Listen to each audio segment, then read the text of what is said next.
কলকাতা শহরে এখন চারিদিকে ডেড বডি দেখা যাচ্ছে, কারণ 14 তারিখ আরও অনেক ডেড বডি দেখা যাবে একাডেমি অফ ফাইন আর্টসের জন্য।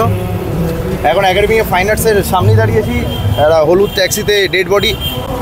এখানে সবাই প্র্যাঙ্ক বলে চিৎকার করছে। এমনিতে সারা জীবন মানুষেরা আমাদের সঙ্গে বক্স অফিসে প্র্যাঙ্ক করে এসছে, সো ফর আ চেঞ্জ আমরা ভাবলাম আমরা একটু প্র্যাঙ্ক করি, যাতে আর প্র্যাঙ্কড না হই।